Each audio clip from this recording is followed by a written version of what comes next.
What's going on, guys? This is Connor from M Creek Renovations, and today I'm using an extreme odor blocking paint to help seal the smell from inside my house. So let's change into something more fitting. That's better. Let's get started. So this will be the paint that I'm using. It's called Extreme Block by Sherwin-Williams. I've done a ton of research leading up to this point on deciding what odor blocking paint is going to help seal the house from the smoke damage smell, and this was my best option. I know some people in the comments will say, "Hey boy, why didn't you just cover the whole house in oil-based kills? That's what my grandpappy did, and it worked like a charm." Hey, I wish I could. My only issue is that I needed a water-based primer to adhere to the closed-cell foam in my walls and roofline that wouldn't destroy the foam. Oil-based solvents in certain paints will cause a chemical reaction and eat away the insulation. So after talking with the pros over at Sherwin-Williams, they recommended I use Extreme Block Primer to seal any smell from the house, and it would be safe to use on the insulation. The only downside about this paint is that it's not cheap. Before creating a contractor account, the price per gallon was $58.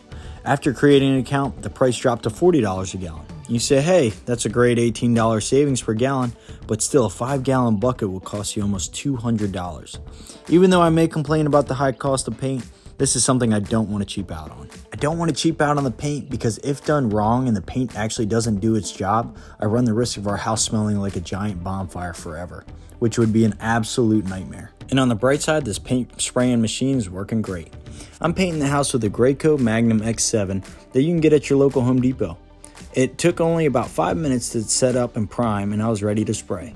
This machine costs around $450 and is great for bigger residential projects, like painting the whole inside of your and outside of your home. Because I'm going to spray up in the attic, I bought a 50-foot extension hose.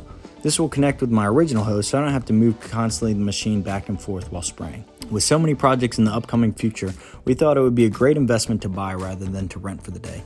If you're interested in renting from Home Depot, it will cost you $69 for half a day or $99 for a 24-hour rental. The choice is yours. From my own personal experience, Home Depot has never let me down. But if you wanted to rent a paint sprayer and don't have a Home Depot near you, another alternative would be Rental Works or Lowe's. If you've rented a paint sprayer before, comment down below where you got it from and how much it cost. Right now I'm currently spraying paint in the master bedroom. It's going on pretty evenly, it just takes a lot longer than I thought. Imagine trying to paint styrofoam. When you paint on a layer, it just absorbs into the material because it's not a hard surface. I'll have to paint the first layer on, then judge whether or not to do a second coat. So I just hit my 7th gallon and I severely underestimated this project. I had in mind a budget around 20 gallons of odor blocker, but I've already went through almost half of what I budgeted, but only completing maybe 20% of the house. At this rate, it's going to take around 50 gallons of paint to complete the house. The paint's just absorbing through the insulation like a sponge. This has been a good learning experience to never trust the outside packaging of the estimated area each gallon would cover. This paint can estimated that I would be able to cover around 400 to 450 square feet of space, but so far I'm getting around 300 square feet of space covered per gallon. Something else to keep in mind when taking on a huge project like painting your house is proper PPE. Wait, don't click off the video just yet. I'm actually being serious. Protective equipment such as Tyvek suits and masks are very important to have before tackling any future projects.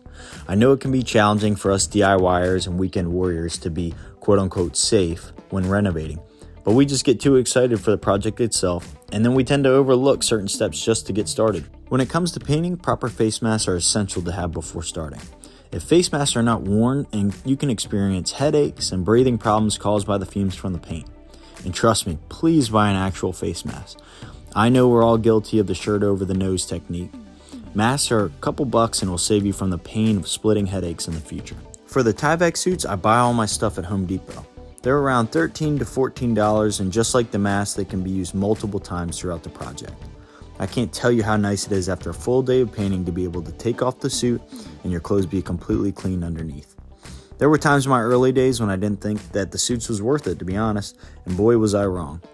I'd be going through work clothes left and right because the paint would just ruin them. Then I'd have to go home and then wash them separately because the paint would then get on my other clothes. It was just a whole mess. So trust me, go out and buy a suit. It'll be worth it.